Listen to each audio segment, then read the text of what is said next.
Hola, ¿qué tal? ¿Cómo están ustedes? Qué gusto saludarlos. Pues hoy se cumple el primer aniversario de la creación del Movimiento por la Paz, la Justicia y la Dignidad en México. Y en este momento ya tenemos en la línea a Emilio Álvarez y Casa, uno de los fundadores, uno de los dirigentes de este importante histórico movimiento. Emilio Álvarez y Casa, ¿cómo estás? Qué gusto saludarte. Muy buenas noches. Paco, buenas noches, mucho gusto saludarte, Beatriz, y por su conducto a nuestros hermanos y hermanas que nos escuchan en el área de California. Ahora tengo la suerte de escucharlos acá desde Tijuana, así que igual y hasta acá los vamos a escuchar. Un fuerte abrazo. Pues muchas gracias. Casi nos estamos respirando en la nuca, mi querido Emilio, ¿eh? Por la vecindad tan corta que tenemos en este momento contigo. ¿Cómo te trata Tijuana? ¿Cómo te trata Tijuana? Mira, muy bien. Vine aquí a una reunión con la Universidad Iberoamericana, en una cátedra que se llama Cátedra Francisco Quino, Eugenio Francisco Quino, y vine justamente a hablar del tema de democracia, derechos humanos y ciudadanía y los temas de la paz, y a reunirme con un grupo de víctimas y a empezar a hacer los preparativos, Paco, porque sí se va a hacer la caravana por la paz en Estados Unidos. Estaremos viajando por ahí a partir del 12 de agosto, llegamos aquí a Tijuana, cruzamos caminando para llegar a San Diego y luego a partir de ahí nos vamos en camión para llegar a Los Ángeles. Estaremos el 12 de agosto en Los Ángeles y a partir de ahí un recorrido de casi un mes. Viajaremos en distintas ciudades de Estados Unidos para llegar a Brownsville, pasaremos por Las Cruces, por Santa Fe, por Dallas, por Houston y luego nos vamos a ir a San Luis, Missouri, luego a Chicago, luego a Cleveland, luego a Nueva York, Washington. Queremos llegar el 10 de septiembre a Washington para hacer ahí una concentración. De manera que pues estamos en estos preparativos. Javier Sicilia va a estar a partir del 1 de abril en San Francisco, también para tratar de estar como un mes y medio para empezar a articular con grupos de derechos humanos, de Iglesias por la Paz, grupos latinos, en fin. Vamos a tratar de articular lo más que podamos esta iniciativa, Paco. Oye, qué bueno. Mira, antes de continuar, quiero hacerte saber que se encuentra con nosotros nuestra coordinadora Beatriz Ricarti. Se encuentra Raquel Sinat de la Fundación de Tecnologías Emergentes de California y nuestro compañero colaborador César Michel. Todos te mandan un saludo. César, un fuerte abrazo a todos, ¿eh? Oye, bueno, pues a ver, hoy se cumple un año de que fue creada este movimiento. ¿Qué se ha conseguido en un año? ¿Cuál es el grado de concientización que hay a nivel de pueblo y a nivel de gobierno en este año con los mensajes que ustedes han estado enviando? Pues en un hecho trágico se generó un movimiento sin precedentes de víctimas por la paz en México. Hoy hace un año fue encontrado sin vida Juan Francisco Sicilia, hijo de Javier Sicilia, y otras 6 personas. Y ese hecho trágico se convirtió en un clamor que reflejó el poeta con el estamos hasta la madre. Hoy presentó una nueva carta que se llama Seguimos estando hasta la madre. Y tiene que ver con eso, y déjame decírtelo en claroscuros, Paco, Beatriz, Raquel, César.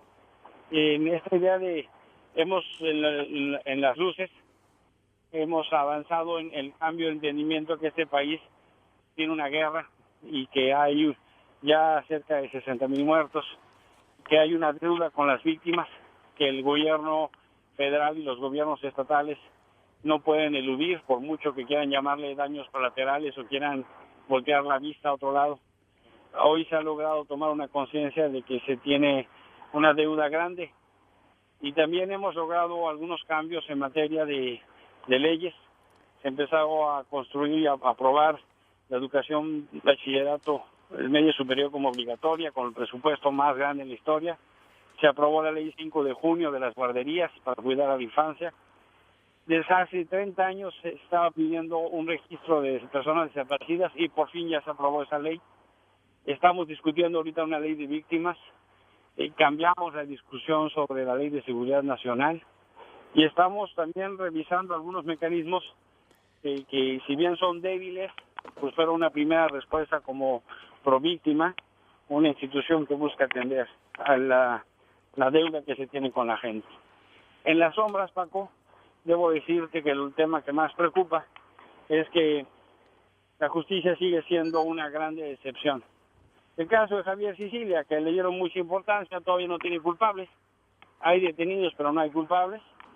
Muchas víctimas en México siguen padeciendo no solo el problema de la delincuencia, sino la omisión o la complicidad de la autoridad. Hay casos muy graves donde inclusive la gente ha tenido que dejar su casa y la delincuencia se ha apoderado de su propiedad. Hay casos de desaparecidos en México, no solo mexicanos, sino migrantes, y la autoridad no responde. Hay casos muy dolorosos donde en ciertas ciudades de Durango o de Coahuila o de Nuevo León o de Tamaulipas, de Veracruz, la complicidad de los policías es tan obvia que la delincuencia actúa con uniforme a veces. Es así de crudo, pero así es, Paco. Entonces el movimiento, si bien ha empujado, nos encontramos unos gobernadores que con un grande cinismo pues no logran responder a las necesidades de la gente, y eso ha obligado a que sigamos insistiendo que pues con independencia de los cambios que se han hecho, si no hay justicia y si no hay más exigencia a la gente, esto no va a cambiar.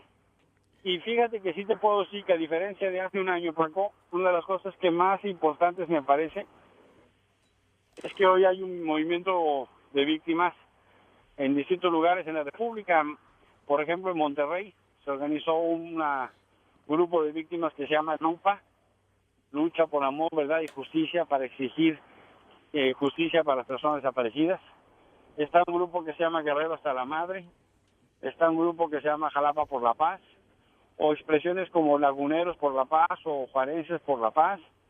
Se empieza pues a articular un movimiento para exigir y avanzar en la justiciabilidad, que eso era pues decepción, y la verdad es que en ese ánimo pues creo que se han fortalecido experiencias de sociedad civil, Paco, Beatriz. Oye, ¿a qué se debe que la autoridad mexicana, el gobierno federal y los gobiernos estatales no han respondido a los reclamos de la sociedad, a los reclamos de ustedes, que son tan justos y tan válidos? Creo que hay tres razones. La primera es que hay un fenómeno estructural de corrupción. Hay un problema muy grande donde la propia, inclusive el general secretario, el titular del ejército, hablaba que las propias corporaciones tienen el delito infiltrado. El segundo problema es un problema de visión de las cosas.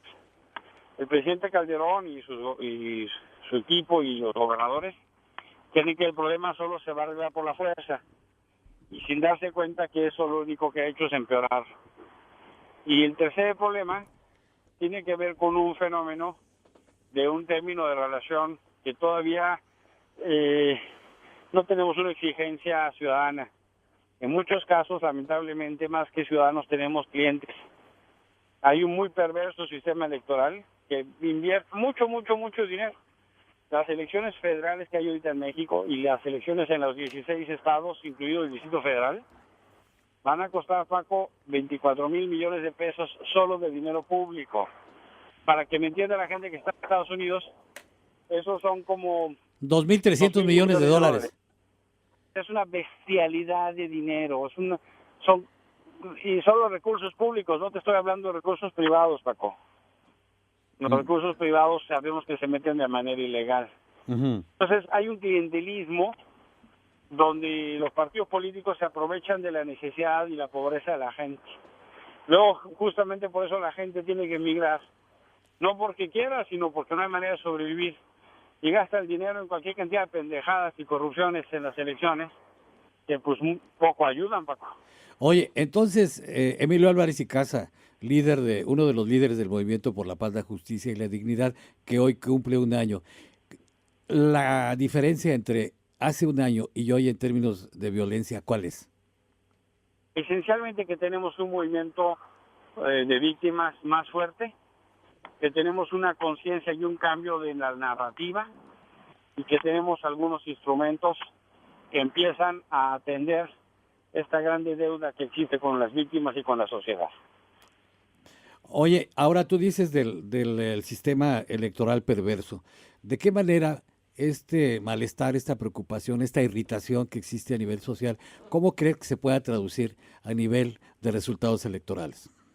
Mira, puede haberse un fenómeno que haya gente que no quiera votar y puede darse un fenómeno donde se reproduzca este aislamiento.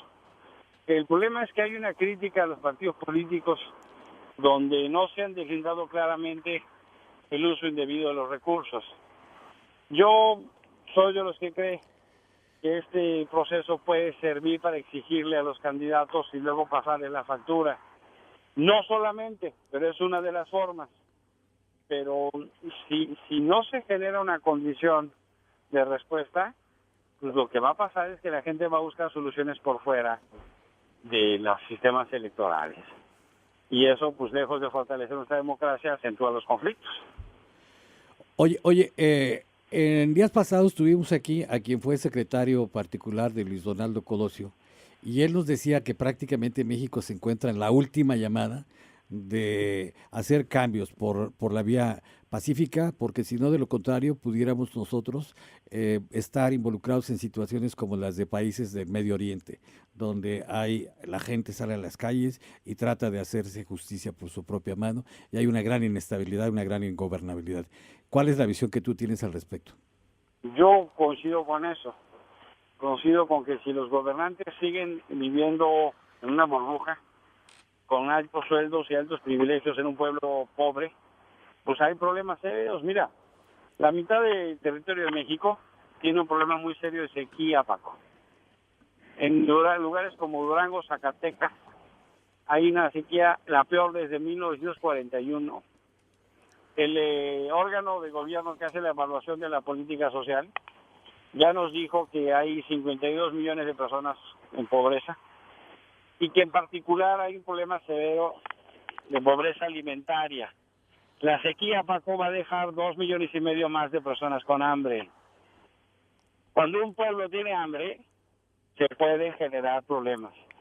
Entonces yo digo, ¿por qué en lugar de gastar tanto dinero en las elecciones, no gastamos dinero en alimentos, en pozos, en fuentes, en condiciones para la producción de la gente? Es que es cuando uno dice las prioridades de la democracia en México están de cabeza. Los partidos tienen grandes costos, los funcionarios tienen grandes sueldos y la gente tiene hambre. Pues las cosas están al revés, Paco. Es como si tú tuvieras una fábrica y le encargas al administrador que te la cuide, y este administrador se da una vida de rey y la fábrica produce poco. Entonces creo que lo que toca el tiempo es que los dueños de la fábrica tomemos más injerencia en la vida pública, porque nos están engañando y están abusando de nosotros. Oye, el poeta Javier Sicilia, el líder de este movimiento, llamó al voto en blanco en las elecciones de julio, y ya que considera que ninguna de las opciones políticas representa una salida al conflicto que atraviesa México por la violencia. ¿Qué opinas tú al respecto? Mira, Javier llamó al voto en blanco por dos razones, como tú bien dices. La primera es porque los partidos no están respondiendo a la emergencia nacional. Y la segunda es porque nos escamotearon la reforma política. O sea, lo que queríamos era candidaturas ciudadanas, la revocación del mandato o crear condiciones para la democracia participativa. ¿Esto qué es? Que hubiera el plebiscito, el referéndum.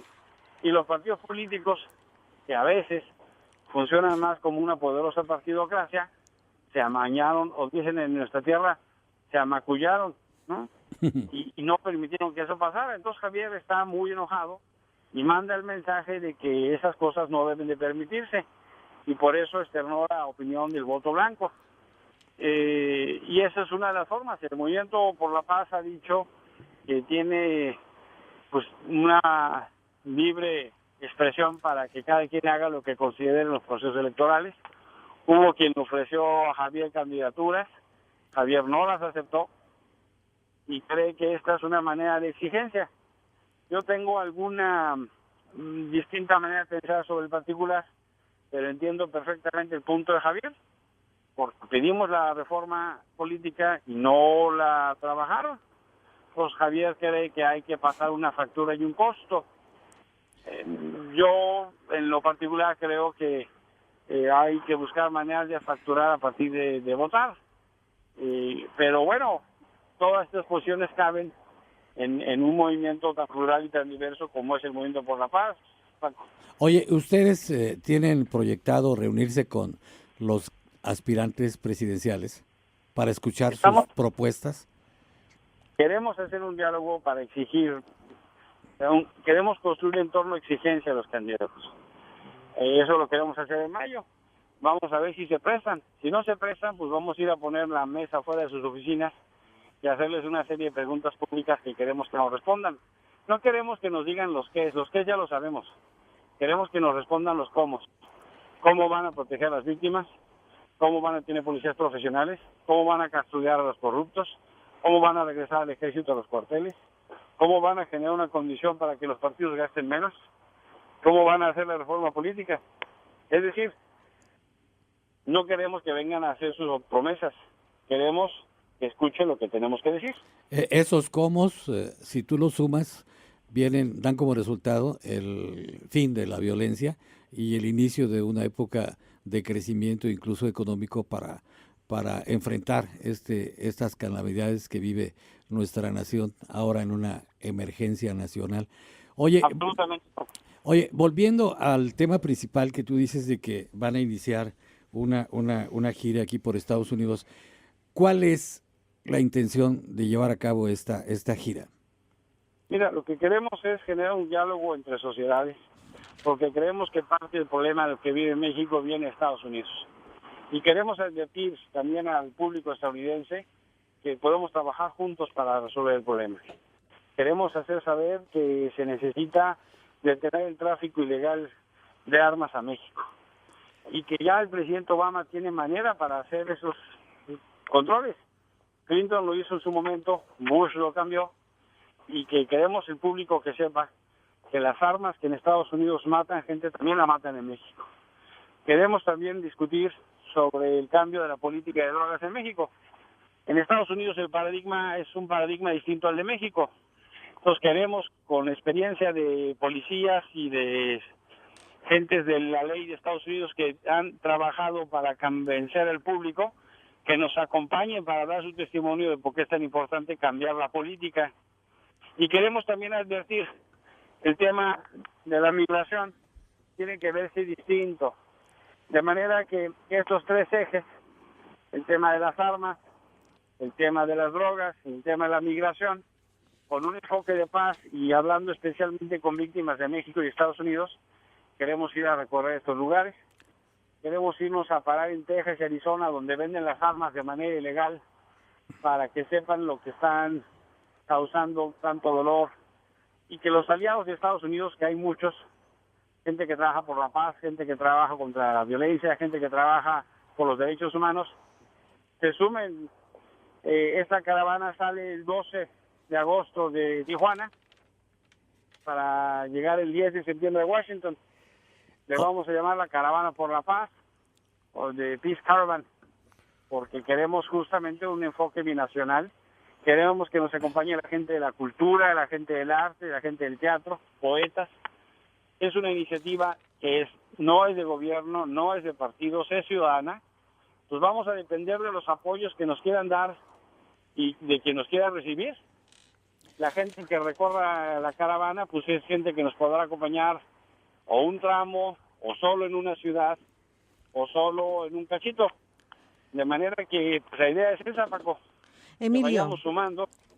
Emilio, mira, esta es Beatriz, pues nosotros queremos saber de qué forma nosotros los podemos apoyar desde acá, porque a nosotros nos interesa muchísimo que haya esta continuidad. Este movimiento lo hemos estado hablando desde abril del año pasado. Así que pues a nosotros nos da mucho gusto de que eso en realidad se lleve a cabo acá de este lado, porque es muy necesario que sepan el sentir del migrante aquí en este lado. Nos importa mucho, Beatriz, y ustedes han estado muy de cerca, nos han hablado en todos los recorridos de la caravana. Entonces sí, queremos que ustedes nos ayuden a difundirlo. Javier Sicilia va a estar en abril allá en California. Vamos a procurar que hable con ustedes y ahorita estamos empujando mucho a través de organizaciones en Estados Unidos que nos están ayudando como Global Exchange, Si ustedes se meten ahí a la página de Global Exchange, podrán tener alguna información. Lo vamos a subir en la página de internet del Movimiento por la Paz, pero ojalá que tengamos condición para que se reúnan con Javier ahora que está en abril, pues para que esté con ustedes en el programa y a partir de la influencia que ustedes tienen, pues se suben más comunidades y líderes hispanos. Pues mira, vamos a hablar contigo primeramente primero aquí de manera pública, contraer un compromiso con ustedes para que todas nuestras relaciones con la comunidad, nuestro capital, que es nuestro principal capital del programa, pues está al servicio de ustedes, porque lo que ustedes están haciendo es ingente, es necesario y es plausible. Entonces, bueno, nos vamos a poner de acuerdo para ya cómo aterrizar las acciones ya en los hechos, pero de antemano cuenta con nosotros de manera incondicional. Pues muchísimas gracias. Ahora, mi pregunta es, cuando tú hablas de la migración, estos nuevos enfoques de la migración, ¿a qué te estás refiriendo? Mira, es que lo que tenemos que entender es que no va a haber muro que detenga a la gente, ¿no? Y que si hemos hecho una alianza comercial México-Estados Unidos, pues tenemos que repensar políticas de desarrollo conjuntas. Tenemos que repensar la política de cooperación. Mira, te pongo un ejemplo, Paco. O sea, ¿para qué nos sirve la iniciativa Mérida que nada más dota de helicópteros y no sirve a la reconstrucción del tejido social? Ese enfoque no sirve. Tenemos que entender que si México está mal, Estados Unidos no está bien. Entonces tenemos que generar mecanismos de cooperación distintos. Muy bien. Oye, y finalmente, ¿cuál es con qué te despides, con qué mensaje le das a nuestra gente para que esté unidos con ustedes e incluso para darles la perspectiva de este México en este momento tan difícil? Yo les digo que en momentos tan oscuros como los que vivimos, la luz brilla más. La luz de la esperanza, de la solidaridad y de la justicia. Les invito a estar en contacto. Si ustedes buscan en internet la página de Movimiento por la Paz .mx, van a estar ahí en contacto y que estemos muy pendientes para que nos veamos en agosto y hagamos una gran caravana para llegar a Washington. Pero una caravana de miles de vehículos. Eso esperamos, que es una caravana de miles y que vean que hay una fuerza, hay un amor, hay una esperanza en el pueblo latino y en el pueblo hermano de algunos que tienen esa visión en Estados Unidos, en una causa común que es la causa de la dignidad y de la paz. Y que las fuerzas del bien se unan a nivel internacional precisamente para hacer esa sinergia y derrotar al mal que tanto daño le está haciendo a México y tanto daño le está haciendo a Latinoamérica y Estados Unidos. Entonces, Emilio Álvarez y Casa, te agradecemos muchísimo, muchísimo tu atención. La verdad es de que tus conceptos son brillantes.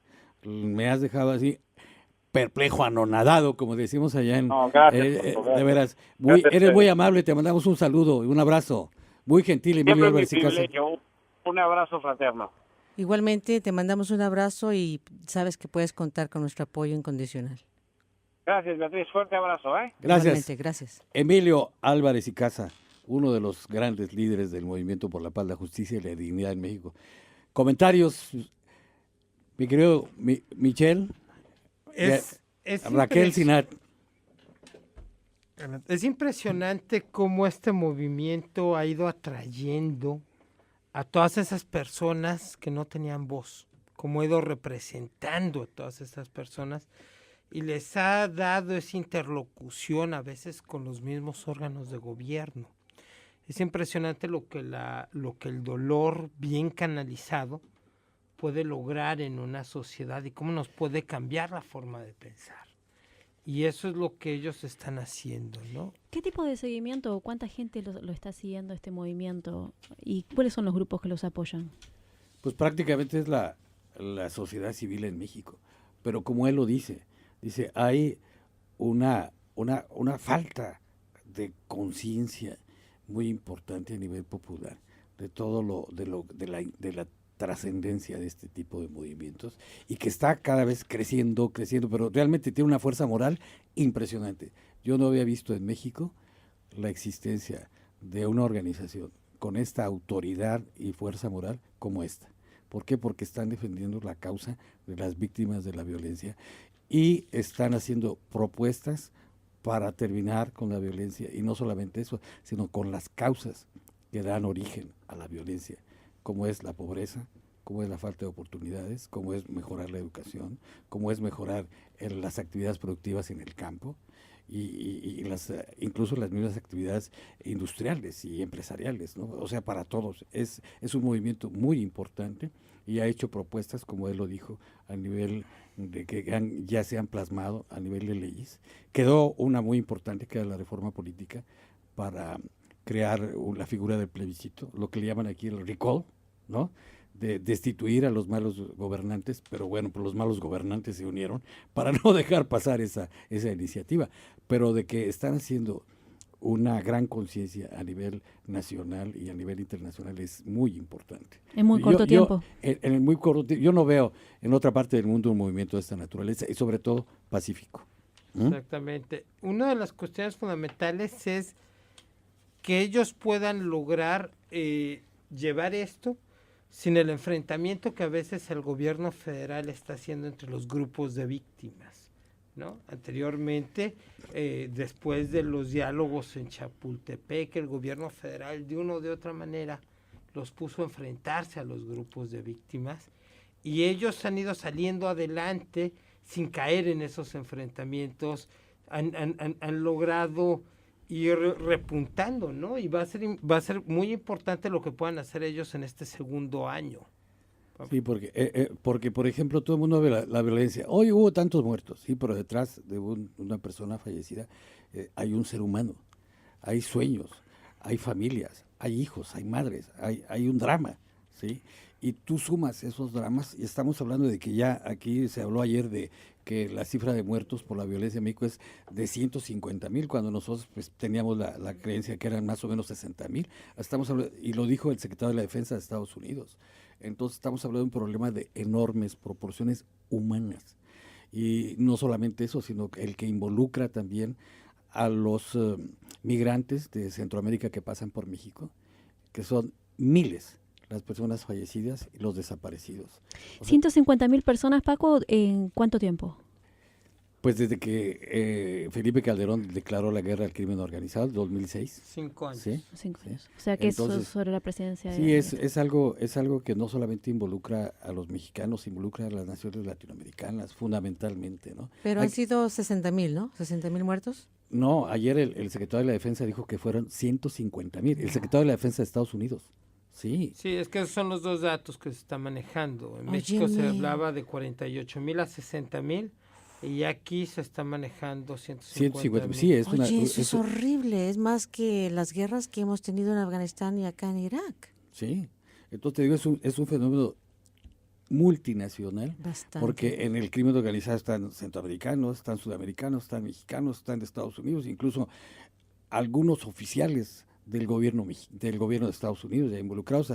Ayer dimos la nota de que elementos castrenses aquí de militares de Estados Unidos se estaban agrupando ya con los Zetas. ¿Por qué? Porque tienen el poder para corromper a todo el mundo, ¿no? Bueno, ¿por qué les parece que cambiamos de tema? El tema, hoy vamos a hablar también del riesgo de los jóvenes y los niños en Internet y cómo evitarlos. Y tenemos el caso de una joven oriental que se suicidó chateando en Facebook.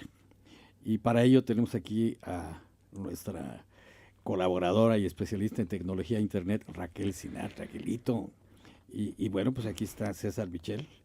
Y vamos a hablar ahorita con el terapeuta José Luis García, y también a México con un compañero que es especialista en materia de redes sociales, Javier Richard, que es, entonces yo te pido que empiecen a tratar este tema tan importante, las redes sociales. Sí, el caso que estabas mencionando, Paco, es acerca de la mujer en Taiwán que se suicidó mientras que estaba chateando en Facebook con sus amigos. Estos eventos reflejan qué tan solitaria es la gente cuando se mete tanto en la internet y en las redes sociales. Pero sinceramente esto no tuvo que ver con respecto al uso de Facebook y a las redes sociales, sino que simplemente ella utilizó ese medio para poder documentar su suicidio y su tristeza por el hecho de que le estaba yendo mal con diferentes cosas, con su novio, con su cumpleaños. O sea que lo utilizó como medio para documentar su suicidio, pero no tenía que ver con algo que había pasado específicamente en la internet o con Facebook. Sí hemos escuchado acerca de casos donde algunos jóvenes se han suicidado por el hecho de que sus supuestos amigos habían colocado fotos o videos de ellos que habían sido que los habían hecho sentir muy mal, con mucha vergüenza, y no tuvieron otra salida más que suicidarse. Lo que, hablando con con gente especialista en esto, y psicólogos y padres y maestros, realmente lo que la mayor parte de la gente dice es que lo que se tiene que hacer es algo que se siente muy obvio y muy simple, pero que la mejor forma de proteger a sus hijos mientras están en línea es hablando con ellos. Que los padres inicien la conversación, porque simplemente lo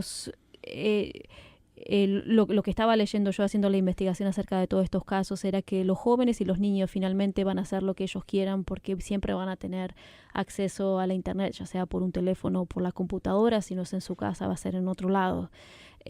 Pero mientras que tengan un diálogo honesto, abierto, con sus padres, y sus padres le pueden explicar cuáles son los riesgos y los problemas asociados con el uso de la internet y las redes sociales.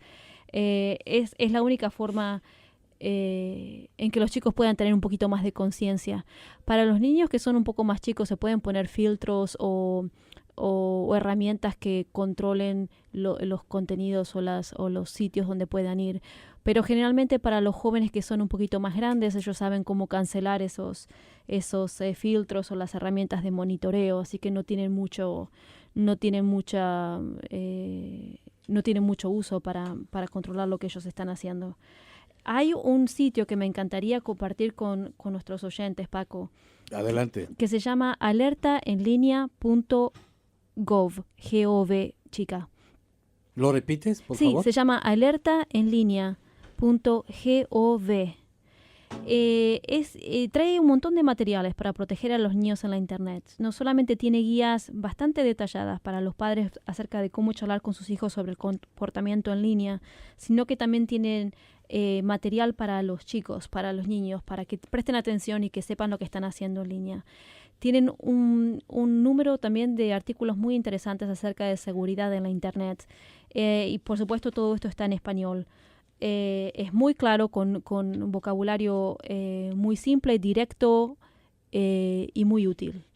Una de las cosas que dicen, por ejemplo, es que los padres tienen que recordarle a sus hijos que las acciones que toman en línea pueden tener repercusiones.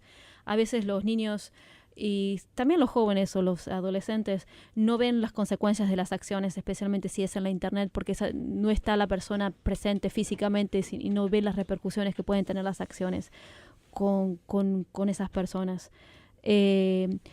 Dice, aliéntelos a reflexionar sobre el tipo de lenguaje que utilizan en línea y las imágenes que colocan en la internet. Aquí en Estados Unidos, y no estoy segura si en México se hace lo mismo, los empleadores, la gente de admisión de las universidades, la policía, maestros, pueden ver el contenido y se fijan. A veces cuando uno está aplicando para un trabajo, se fijan qué tipo de contenido esa persona ha puesto en la internet. Y realmente tienen que pensar, si son adolescentes o jóvenes, realmente tienen que pensar que lo que están colocando en la internet tiene que ser algo que no se sienta mal de haber puesto unos minutos después. Una vez que está en la internet, no se puede sacar de la internet. Y algunos de los sitios en la web de las redes sociales, Paco, algunas salas de chateo o blogs ofrecen funciones de privacidad. Nuevamente, para los niños chiquititos, estas funciones pueden ser utilizadas por los padres para limitar quién puede acceder y colocar información en el perfil de su hijo. Es importante que creen contraseñas sólidas y seguras, revisar la lista de los amigos que sus hijos tienen en estas redes sociales para asegurarse que no hay alguien que usted no conozca o no se sienta cómodo. Y otra cosa importante es que tiene que ayudar a entender a sus hijos qué tipo de información se tiene que mantener privada. Habíamos hablado en este programa unos meses atrás acerca de que a los niños se le tiene que decir que nunca, no importa quién le pregunte información privada, que cada padre tiene que decir cuál es la información privada que no puede dar, o tarjetas de crédito, o cualquier tipo de pago que no se debe dar en las redes sociales. Y lo otro también que dicen es que no finjan ser otra persona cuando están interactuando con otras personas en las redes sociales. Bueno, pues muchas gracias, Raquel Sinat, de la Fundación de Tecnologías Emergentes de California. Ahora ya se incorporan a esta plática el terapeuta, el entrenador de vida José Luis García, y en la Ciudad de México está nuestro compañero Héctor Ricker. Buenas noches a los dos. José Luis. García, sí, a tus órdenes, Paco. Bien, ¿y Héctor Ricker está por ahí? Hola, ¿qué tal? Buenas noches, saludos a todos. Desde Chilangolandia, Héctor Ricker. Así es. Bueno, pues ahora, pues los dos, uno estamos esperando la opinión de José Luis García y sobre todo sobre este problema creciente de abuso a los menores, sí, a los menores en las redes sociales, desde el punto de vista psicológico, ¿por qué se está dando este fenómeno y qué le puedes decir tú a los padres? Bueno, mira, acabo de oír la opinión de la experta en tecnología y yo creo que son buenos pasos a seguir, pero yo todavía sigo pensando de que hay que imprimir en los hijos una escala de valores. Para que una joven, como este ejemplo que estás dando, ¿verdad? Porque no es el único que ha pasado, han pasado en otras ocasiones casos similares, pues ellos no tienen un valor importante, no le dan un valor importante a la vida. Porque en este caso, esta muchacha, simplemente porque el novio, ella pensó que no le hacía caso, oí que inclusive había llegado tarde el muchacho a la fiesta de cumpleaños, ella lo puso al mismo valor que su vida. Definitivamente que ella tiene una equivocada escala de valores. Lo que nosotros debemos de hacer como papás es explicarles a los hijos qué cosas valen la pena y qué cosas no valen la pena. Porque yo puedo andar correteando a mi hijo y estirando la vista y estarlo supervisando, y eso puede ser algo bueno, pero no puedo estar con él, atrás de él 24 horas al día. Pero cuando yo le doy una escala de valores y que quedan impregnadas tanto en su personalidad como en su educación, en donde ya él va a actuar por los principios que están dentro de él, no porque estoy yo atrás de él o que estoy en su espalda revisando. Entonces él, cuando se enfrente a la vida, ya sea por una situación triste, porque bueno, okay, si esta muchacha amaba a este joven y este joven era importante en su vida, ella, si hubiera tenido una escala de valores correcto, se hubiera dado cuenta que, a lo mejor era porque él no la quiere a ella, entonces no vale la pena este muchacho, mucho menos el que él haya llegado tarde, va a valer lo mismo que su vida. Entonces, la vida pues es lo más valioso que tenemos, porque sin ella ya no hacemos nada. Ahora, hay otro punto que es importante que yo alcanzo a ver en esta muchacha que hizo. Está tratando de llamar la atención. ¿Por qué está tratando de llamar la atención? Porque evidentemente los papás no estaban con ella, aunque no era tan joven, pero en lugar de haber confrontado y afrontado su realidad y tal vez desechado a este muchacho, ella tomó acciones que inclusive lo hizo de manera pública. Ahí está manifestando de que ella quiere llamar la atención, ¿verdad?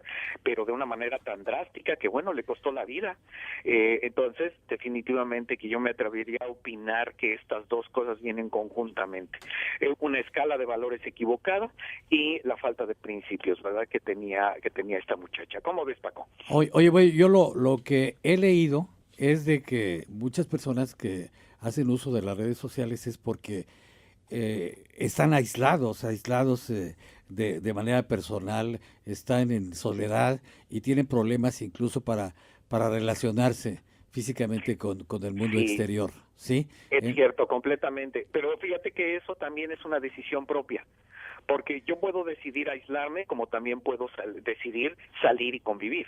Entonces, esa es una decisión ambigua en donde regresamos a la escala de valores y a una educación correcta, en donde nosotros podemos decir, ¿sabes qué? No es necesario que estés tanto tiempo en el Internet, también tienes amigos, tienes familiares, tienes personas que se pueden interesar en ti, ¿verdad, Paco? Muy bien, muy bien. Bueno, pues ahora vamos a preguntarle a nuestro compañero Javier Ricker en la Ciudad de México, ¿cómo se manifiesta este problema en las redes sociales en México? Hola, ¿qué tal? Pues mira, para empezar, Internet es en estos días básico para todo, ¿no? Para trabajar, para convivir. Estas cuestiones de aislamiento social siempre se han dado, con y sin Internet. Es muy cierto lo que platican los expertos. El caso, por ejemplo, de esta chica que se suicidó, hubiera sucedido con o sin Internet. Es una cuestión de valores. Efectivamente, como comentó Raquel también, la mejor forma de proteger a los menores, pues es informándolos, es platicándoles, es inculcándoles valores, ¿no? Porque vaya, las redes sociales, pues sí, por un lado te generan este tipo de adicción, de estar todo el tiempo en ellas, pero son un arma de comunicación increíble. Puedes estar informado todo el tiempo, te pones en contacto con tus amigos, con tus colegas, de una forma mucho más eficiente, mucho más rápida. Vaya, es de hecho, pues, perdón, un poco de tos. Bueno, jamás habíamos tenido realmente un medio informativo gratuito de tal intensidad a nuestro alcance en toda la historia que pues conocida, ¿no? La verdad es una herramienta increíble y por ejemplo esta página que nos compartió Raquel, alertaenlinea.gov, tiene muchísima información muy útil, porque no se trata solamente de informar a jóvenes, a nuestros hijos, bueno, para quien tiene hijos, sino también estar nosotros informados. Por ejemplo, aquí pueden encontrar lo que es el phishing, cómo evitar las estafas en Internet, el ciberacoso, cómo proteger su computadora en redes Wi-Fi públicas, cómo protegerse del malware, que sería el software malicioso, cuál es el proceso correcto para realizar compras en Internet y todo este tipo de cosas en las que realmente tenemos que profundizar un poco para hacer más eficiente pues nuestra vida común. Oye, pero como tú dices, hemos logrado un avance como jamás en la historia de la humanidad con este tipo de mecanismos, pero también hay que crear estos mecanismos de defensa porque, hablando de las fuerzas del mal, ahí están siempre al acecho y no solamente es a nivel de la sociedad, sino también a nivel de naciones. Hoy estaba leyendo una nota en donde dicen que Estados Unidos está mejorando sus sistemas de defensa porque hay hackers, sobre todo de China, que han querido entrar a operar los satélites que tiene Estados Unidos e incluso a las mismas computadoras del Departamento de Defensa. Entonces esto quiere decir que hay que estar siempre en alerta a nivel familiar y a nivel nacional, ¿verdad? Así es. Sí, a ver, César Michel. Esto es algo muy importante. Los niños cada día tienen más acceso. Los niños tienen cada día más acceso a las redes sociales y están entrando mucho más rápido antes de que los padres puedan iniciar con la creación de esos valores. Entonces, habría que hacer un análisis como padre, de a qué edad mis hijos deben de estar participando o no en esto, y 2, previo a permitir o conforme ellos se vayan integrando, ir generando esta escala de valores que les permita generar la creación de relaciones con personas que ya no están a nuestro alcance. Porque una vez que ellos están en el Internet, ellos tienen relación con otros niños, con personas más grandes que ya no están a nuestro alcance. Entonces ya es más difícil poder controlar. O sea que como consecuencia de este boom, de este prodigio de tecnología, también nosotros debemos de tener este tipo de mecanismos, ¿verdad? Porque ahorita, como lo estaba diciendo el compañero Enrique, bueno, pues esto se da con internet o sin internet, ¿sí? Pero entonces hay que extremar este tipo de precauciones, porque consideran también que, por ejemplo, el internet en nuestra gente es cada día creciente el uso del internet por parte de la comunidad latina, y hay un estudio que hizo el Pew Hispanic Center que dice que son casi el 58% ya de los latinos los que tienen acceso al internet en Estados Unidos. Entonces es una cifra muy alta. Sí, entonces... Y es importante que los padres no se queden atrás, como decía César. Si no hay excusa ya para no poder educarse o saber cómo manejar una computadora en la internet. Si los chicos ya están metidos en eso, los padres tienen que tener por lo menos una básica idea de cómo manejar eso también. Exactamente, porque estamos enseñando, las personas que enseñan nunca tuvieron una experiencia previa. Entonces es difícil enseñar algo que uno no vivió. Sí, que no tiene ninguna experiencia. Pero si me permiten, yo quisiera recordar que cuando nosotros formamos la mente tanto del niño como del adolescente, esto le va a servir de por vida y no va a ser necesario el vigilarlo tan de cerca porque su criterio va a ser formado. Entonces, aunque no estoy en contra de lo que dicen ustedes estoy muy de acuerdo que es lo que tienen que hacer los papás, pero yo creo que cuando ya la mentalidad está formada de una manera correcta, los hijos van a saber en qué momento tienen que correr, tienen que gritar, tienen que avisar, aun cuando algo aparentemente sea interesante, de todos modos ellos van a poder reaccionar aunque nosotros no estemos con los ojos encima. Entonces, la mentalidad es una herramienta más poderosa, sin menospreciar lo que ustedes dicen, claro, pero la mentalidad es algo que debemos de formar.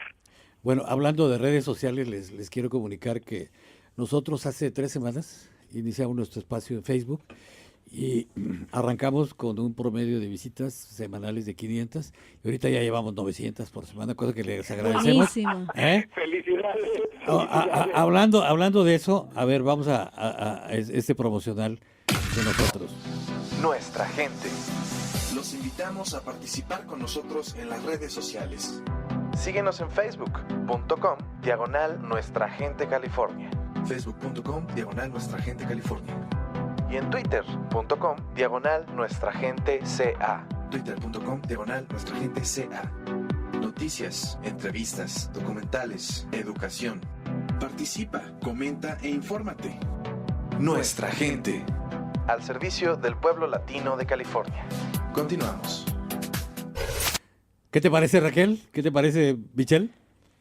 Pues muy importante. Creo que esta es la forma de cómo nuestro auditorio se puede comunicar con nosotros. Es una forma de interactuar mucho más rápida, mucho más personalizada. Y bueno, ojalá que nuestro auditorio pues acceda a este medio y nos haga saber qué opina de nuestro programa. Sí, y la súplica es de que cuando nos hagan el favor de entrar a Facebook, que le pongan like, porque entran, ven, pues no le ponen like. Entonces, esa es la petición que les hacemos. ¿Y qué deben de hacer? ¿Cómo? Cuando quieran entrar a Facebook, ¿cuál es la dirección? Lo acaba de decir en el promocional. Perfecto. Es Una vez más. Facebook, Nuestra Gente California. Y ahí Perfecto. estamos más puestos que un zapato para servirles a ustedes. Este programa, por ejemplo, al rato ya lo pueden escuchar ahí en Facebook. Pues les agradezco mucho. Raquelito, una despedida rápida. Buenas noches a todos y muchas gracias. Beatriz Ricardi. Buenas noches y te esperamos la próxima semana. César Michel. Buenas noches y un reconocimiento a Beatriz por el reconocimiento que le dieron como Mujer del Año. La mujer, eso ya se lo hicimos desde ayer, pero se lo reiteramos. Muchas gracias. felicidades. Angelito Girón al frente de los controles. José Luis García. Un abrazo, José Luis, terapeuta y entrenador de vida.